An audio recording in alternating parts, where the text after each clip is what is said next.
soy Eduardo de Fundación Kichiwa y en esta ocasión traemos para ustedes una entrevista que realizamos a Eva y a Luis.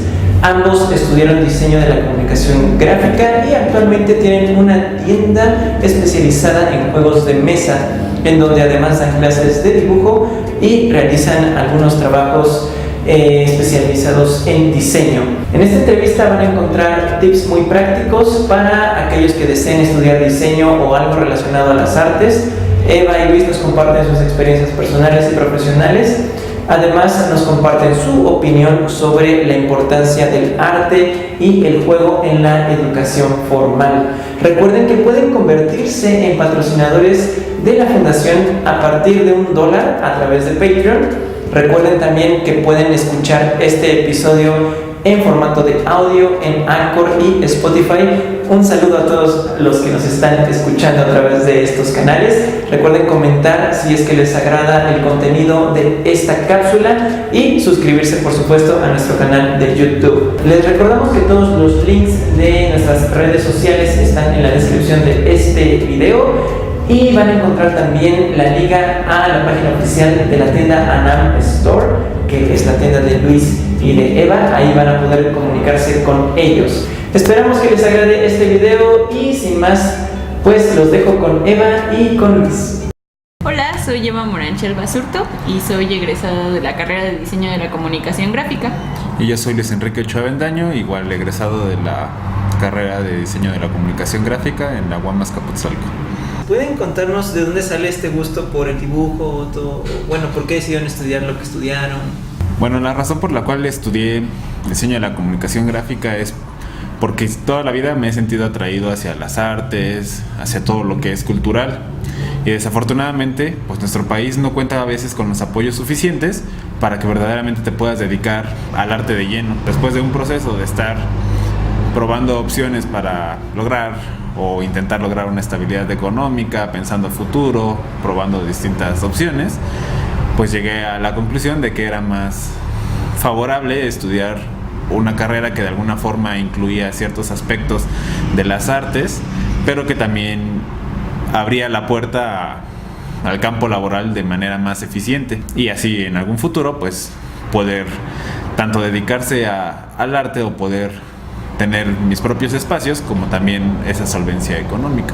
Pues yo siempre tuve gusto particular por todos los medios de comunicación, generalmente la publicidad, la fotografía y pues sí, un poco también las artes plásticas, y una carrera que englobaba absolutamente todo lo que a mí me apasionaba era diseño gráfico, y en específico nuestra carrera, que es diseño de la comunicación gráfica. ¿Cuál es el primer recuerdo que ustedes tienen de haber agarrado un lápiz o algo así? ¿O de dónde se surgió como ese gusto? Es difícil, ¿no? Generalmente todos nos acercamos a ese lápiz, a esa crayola, desde muy pequeños, y pues difícilmente tenemos ese recuerdo. Pero creo que en gran medida eso se debe un poco a la educación que tus padres te van dando y a que precisamente te permitan ese acercamiento. Porque aunque pareciera que no, muchas veces no es tan común o no es tan fácil que verdaderamente un padre, oye, mira, aquí están estas crayolas, oye, mira, aquí están estos lápices. A veces llega a pasar hasta el kinder. Pero pues creo que mi mejor recuerdo es en una tarea en la que pues precisamente me pidieron dibujar animales y escogí un pájaro y pues me la pasé toda la noche, dibujé y dibujé, porque ese pájaro no se veía realista y quería que se veía un poco más realista. Entonces creo que en verdad siempre me ha apasionado y siempre he querido llegar un poco más allá.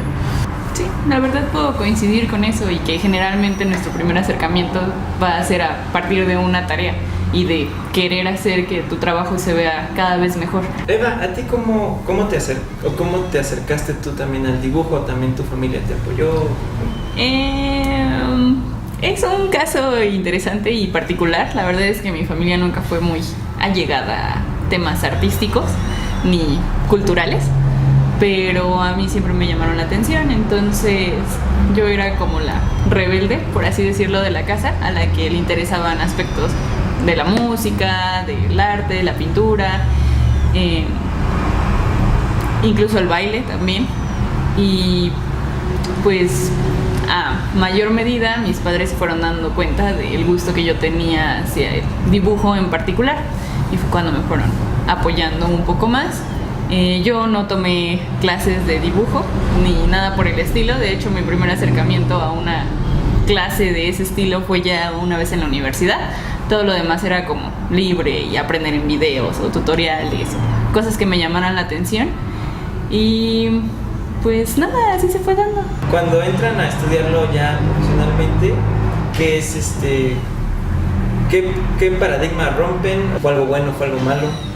Bueno, un poco a manera de responder la pregunta y a manera también de experiencia, la verdad es que pasó algo bastante curioso porque bueno, es un hecho que la carrera no era como tal de dibujo o de pintura. Bueno, llevábamos clases, llevábamos un tronco común en donde se empezaban a ver ciertas clases del tipo. Y bueno, son un poco, pues sí, dentro de lo académico, digamos que de alguna forma un tanto genéricas.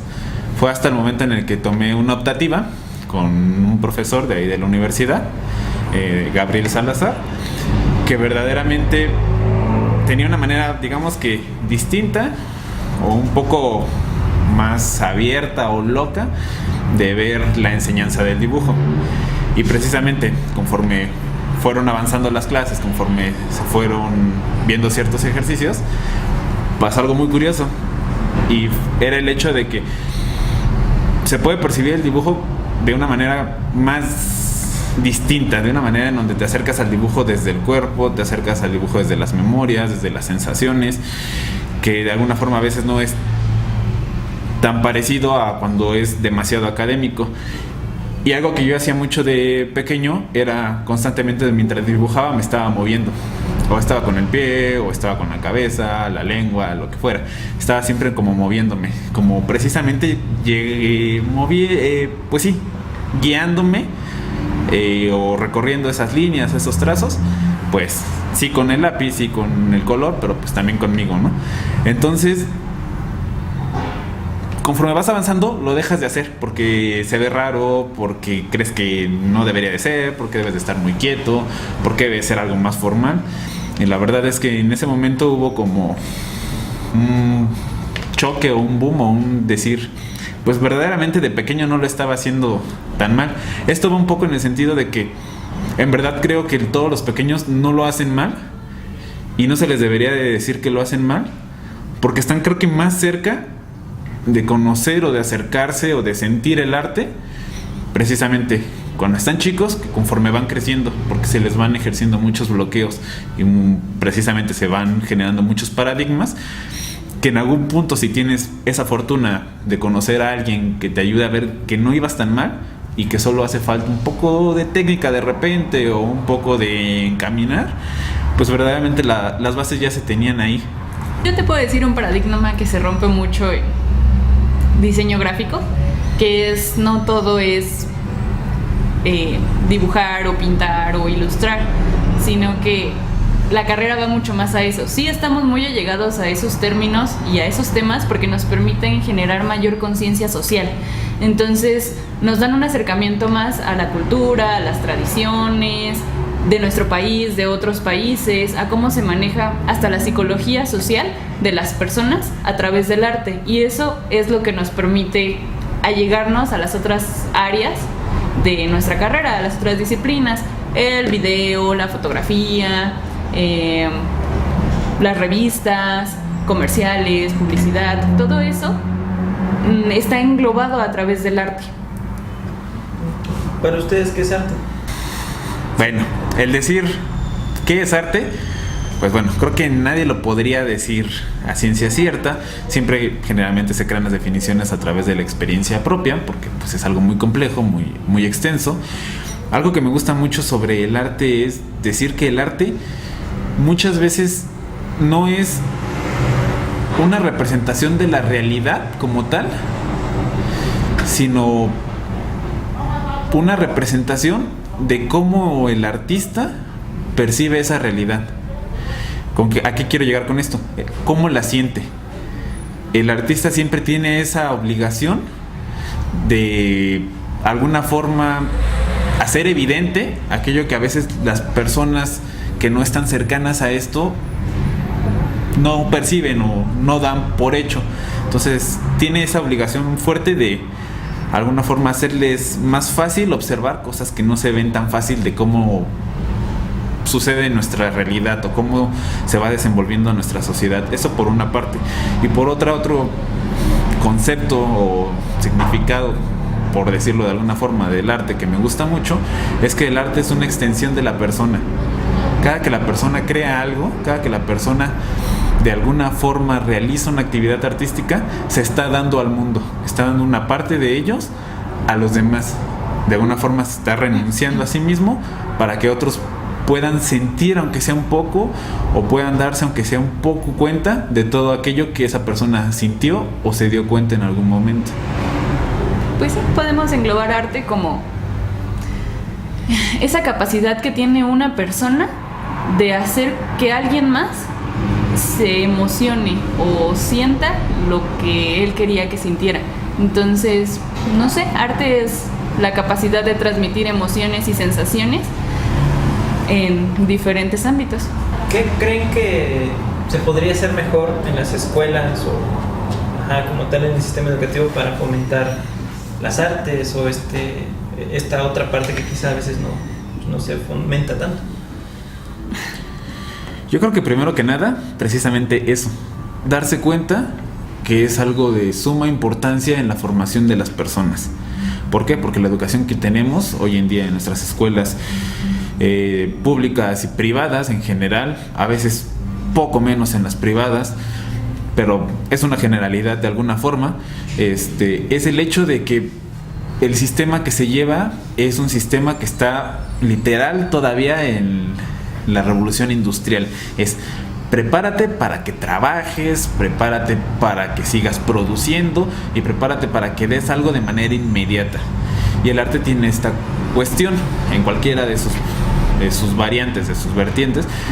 No aporta de manera inmediata, por decirlo de alguna forma. No es como bueno, se hizo esta obra de teatro, bueno, está esta danza, está esta pintura, está esta escultura, y mi país ya cambió, o ya se generó un ingreso.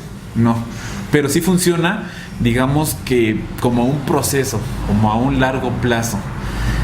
Es importante, precisamente, hacer énfasis en que aunque no es de manera inmediata, es de suma importancia, porque todas estas expresiones artísticas son las que de alguna forma van creando procesos de sensibilización en las personas.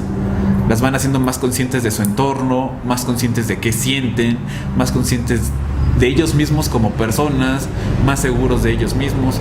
Y esto de alguna forma, o de muchas formas, se va viendo reflejado a lo largo de la vida, de su formación. Es una persona que se conoce, una persona que siente, una persona que es capaz de conmoverse, es una persona que no va a estar tirando a lo mejor la basura, es una persona que no va a agredir a otra ante una situación de crisis, es una persona que puede dar un consejo desinteresado, de alguna forma sensible a otra, es una persona que no va a tirar de un gatillo. No sucede de manera inmediata, pero va sucediendo, y precisamente yo sí creo que son las artes y las humanidades las que construyen esos pilares de la sociedad que permiten que, habiendo estos pilares, ahora sí, las ciencias duras, que también son sumamente importantes, la tecnología, la química, la medicina, todo eso lo necesitamos y es de igual importancia. Pero entonces, estando estas bases sociales firmes, todo lo demás se va poniendo como escalones, y entonces podemos llegar a tener una sociedad sí de primer mundo, porque las sociedades de primer mundo sí apuestan a eso y por lo tanto son sólidas. Pues prácticamente ya lo resumió todo. Te puedo decir que precisamente es un tema que nos preocupa y siempre nos preocupó a nosotros dos en particular, creo yo, y por eso un poco nuestro proyecto de titulación estaba llegado a cómo el arte en una sociedad mexicana favorece a los niños. Entonces nosotros prácticamente hicimos un proyecto de arte enfocado al dibujo básico, a la ilustración, para niños que se encontraban en situación de orfandad. Pero nosotros en nuestra investigación no nos centramos únicamente en esos niños, sino que nos centramos en la educación básica en México, básica a nivel kinder, primaria, secundaria, y bueno, o sea, llegamos un poco a preparatoria, donde estábamos centrados en por qué el arte no es tan reconocido en las escuelas, por qué es, no sé, una materia que a lo mejor te da 1 hora a la semana, cuando otras materias tienes 6, 7, 8 horas a la semana. Y nos dimos cuenta de que está mal valorado en México y no es muy bueno para los estudiantes, porque como dice Luis, el arte te va a permitir canalizar emociones, saber expresarte, saber comunicarte, poder, no sé, tener un acercamiento más hacia las cosas, sensibilizarte un poco con las personas, con los animales, con las plantas, generar otro punto de vista que te va a permitir ser una mejor persona o a crear valores en donde tú prefieras hacer el bien antes de dañar a alguien más. Siempre está esta discusión de que las mujeres tienen alguna especie como desventaja en muchas de las áreas de la realidad actual, ¿no? ¿En el arte esto pasa? ¿O cuál es tu experiencia? ¿Cuál es tu percepción?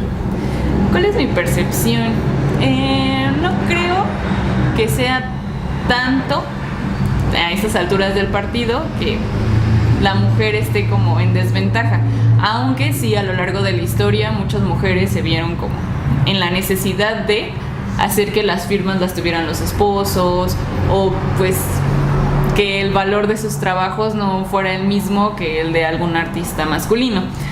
Yo creo que últimamente y más recientemente con esta revolución feminista sí se ha marcado el valor del arte en las mujeres, y eso también es bueno. También siento que no es como por decir que los hombres no puedan sentir o canalizar igual las emociones, no, solo que las mujeres sí somos más emocionales, sí nos pesan más algunas cosas, yo creo que por el mismo ámbito genético o la educación en particular que se recibe en nuestro país, no lo sé, pero yo creo que su manera de expresarse sí suele ser más fuerte, más dura, y pienso que la manera en que las mujeres se acercan al arte, más que la pintura, casi siempre es la danza o las representaciones como corporales. Hablando un poquito de ya como tal el juego, ¿por qué el juego nos hace también mejores personas? Porque va un poco de la mano. De hecho, bueno, sí, en parte está nuestro proyecto de arte, sí, en parte está esta tienda que es de juegos de mesa. Y en parte estos dos se engloban con el diseño, que es nuestro fuerte. Muchos de los juegos que aquí trabajamos, su diseño está bien estructurado hacia un fin, hacia una creación de valores, hacia una imagen visual que te deja algo más, ¿no? Entonces el juego en particular, ¿a qué te ayuda? A tener control de ti mismo, a trabajar en equipo, a tener límites, a seguir reglas, a seguir como comportamientos en una mesa, a canalizar emociones. Cuando hablamos de juego, deberíamos de tener de referente inmediato o asociar de manera inmediata la palabra aprendizaje, porque esto lo podemos ver incluso desde la naturaleza. Podemos ver cachorros de algún felino o lo que sea, y cómo aprenden o cómo cazan. De alguna forma sí es el instinto, pero de alguna forma lo hacen jugando. Entonces nosotros también aprendemos precisamente jugando. La importancia del juego yo creo que está en un aprendizaje completo. De ahí podemos incluso, no sé, acercarnos o tocar temas como las matemáticas. ¿Por qué a veces la enseñanza de las matemáticas falla tanto? Porque se vuelven tediosas, se vuelven aburridas, se vuelven monótonas, rectas. Y sí, es una ciencia dura, va. Pero también creo que no está peleado de que precisamente se puedan aprender jugando. Muchos de estos juegos incluso requieren de mucho manejo de operaciones matemáticas, de probabilidades, que se pueden ir de alguna forma sacando para que precisamente el resultado de ese juego sea mejor. Entonces, ¿qué mejor manera de precisamente poner en práctica conocimientos o incluso la importancia de las normas, como comenta Eva, que a través del juego?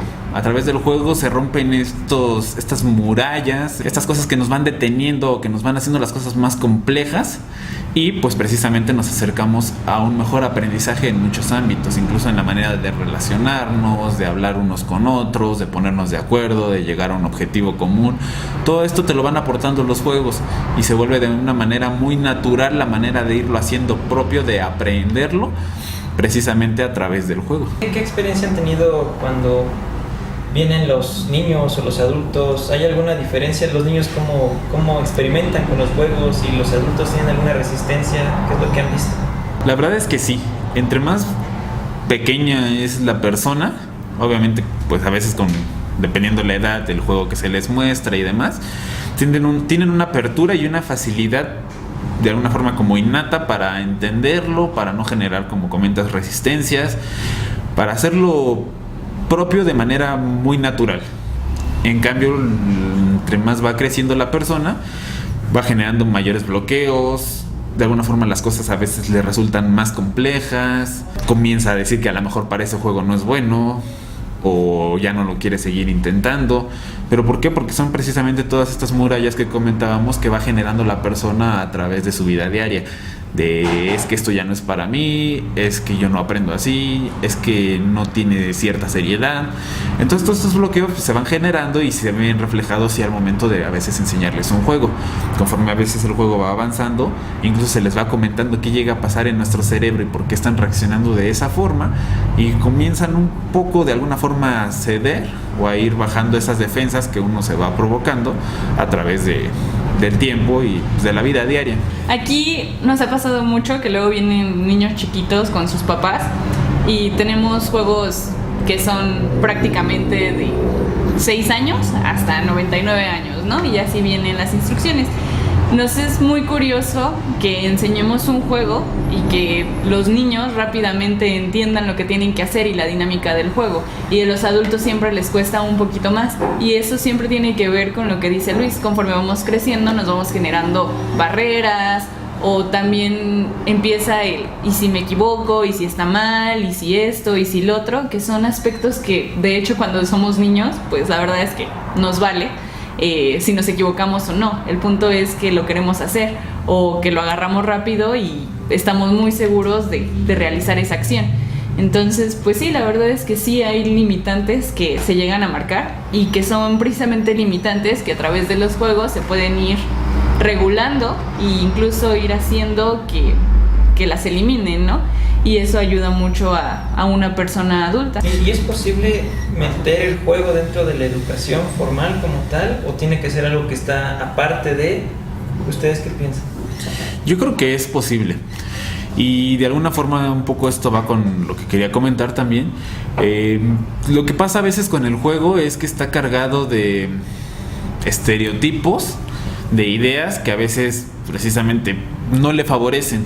Cuando hablamos a veces del juego de mesa, de un juego de cartas, tendemos a imaginar, o mucha gente tiende a pensar que no le está aportando nada, que está perdiendo el tiempo, que es para vagos. Muchas ideas así que la gente va generando precisamente a través del tiempo y de alguna forma de ese desconocer verdaderamente cómo funcionan o qué bases tienen. Entonces, pues eso lo podemos ligar precisamente a lo que se comenta, el juego en la educación. Bueno, si de por sí en ámbitos fuera de la educación se tienen estas ideas, al momento de que se dice el juego en la educación, bueno, pues ya hicimos el caos, ¿no? Ya es como esto no es posible. Y la verdad es que creo que es posible y debería de ser más frecuente en la educación a cualquier nivel. ¿Por qué? Porque como comentábamos, estos juegos de alguna forma rompen esas murallas, generan vínculos, establecen precisamente un trato a veces entre alumnos o entre alumno y maestro más fraterno, que precisamente da paso, aparte de que son en esa aplicación de conocimientos, abre como esa brecha de el maestro y mis demás compañeros no son algo como ajeno a mí, o no son algo que verdaderamente está muy lejano o que pertenece a otro escalón. No, estamos de alguna forma entre personas que podemos disfrutar de la misma manera y poner en práctica muchos de los conocimientos adquiridos sin que a veces nos demos cuenta que verdaderamente esas cosas que a veces se nos enseñan en la escuela se están aplicando en ese momento y nos van dando una agilidad mental superior a la que se tendrían muchas veces realizando otras actividades o no realizando ninguna. Entonces esto se ve reflejado obviamente en los desempeños que se tiene al momento de aprender algo. Si nuestro cerebro está oxigenado, si nuestro cerebro está siempre en constantes actividades que le favorecen, pues eso también va a ser favorable para cuando se le está dando información nueva, porque no está saturado, no está bloqueado. ¿Cómo aprenden los niños en un kinder? Aprenden jugando. Es prácticamente lo mismo. Existen muchos juegos relacionados a las matemáticas o con técnicas de español que hacen los maestros, dinámicas divertidas para los niños para aprender. Eso es aprender jugando. Solamente que pues también existen juegos que están especializados, como dice Luis, para ciertas actividades que si las englobas con las ciencias exactas puedes hacer un resultado mejor o más favorable para los alumnos. ¿Cómo puedes enseñar que sí realmente hay una utilidad práctica en todo el aprendizaje en general, no solamente de las artes? ¿Ustedes qué piensan? Yo creo que precisamente cosas como el juego pueden ser de alguna forma bien encaminados o bien explicados. Ese tesoro o esa joya que de alguna forma se vuelve palpable, se vuelve física, se vuelve creíble, de precisamente cómo estas cuestiones como el diseño, las artes, las sensaciones existen, son importantes, y que si bien de manera separadas las consideramos intangibles, en este tipo de productos se vuelven tangibles. Veo una caja, la caja me transmite algo porque está pensada para transmitir eso, la puedo tocar, puede tener técnicas de impresión, la saco, tiene un juego que de alguna forma se probó por mucho tiempo, se llevó a escuelas, se llevó a grupos de juego, se hicieron muchos test para comprobar que el juego no se cerraba en ningún momento, que la porción de cada cantidad de cartas o de fichas de un tipo era la correcta. Todo esto requiere igual matemática, requiere probabilidad. Entonces ahí también lo vemos. Al momento de estar interactuando, precisamente, como comentaba, se están formando estos vínculos, se está volviendo a eso que se ha perdido mucho del encuentro de las familias, del encuentro de los amigos donde verdaderamente conviven, o del encuentro del alumno con el maestro, donde se está generando algo más allá de la simple asistencia. Entonces yo creo que esas cajitas de juego, o esa ilustración que trae, o ese diseño que se le metió, al momento de tenerlo todo ahí junto, precisamente te dan eso que puedes tocar y que puedes ver y que puedes decir, bueno, verdaderamente sí existe y sí está aplicado. Entonces yo creo que precisamente son una joya en ese sentido. Permiten que todo esto que a veces nos resulta, pues sí, intangible, nos resulta como hasta mágico, lo tengamos enfrente y podamos interactuar con ello y sentirlo, comprobar que sí está ahí. Eva, ¿tú le quieres decir algo o algún consejo o alguna idea a alguien que quiera dedicarse como tal a las artes, o dibujar, a la fotografía o algo relacionado al diseño? Yo le quiero decir algo, pues que se anime. La verdad es que se anime, que rompa los parámetros que existen en la sociedad, que no se va a morir de hambre, que existen muchas cosas que puede realizar y que puede llegar a hacer grandes cosas si así lo quiere. ¿Qué tipo de cosas podría hacer alguien que se dedique a las artes? ¿O qué trabajos o qué actividades podría cobrar, pues? Bueno, aquí digamos que manejémoslo por partes. Hablando del diseño como tal, vale, se tienen muchas opciones, entre las cuales uno puede desarrollar actividades que le generen cierto sustento o cierta estabilidad económica. Puede ir desde el diseño editorial, desde los libros, que se puedan leer bien, que no cansen, que tengan un buen diseño, una buena portada, que llamen la atención, que los abras y te atrapen, el papel que se ocupa.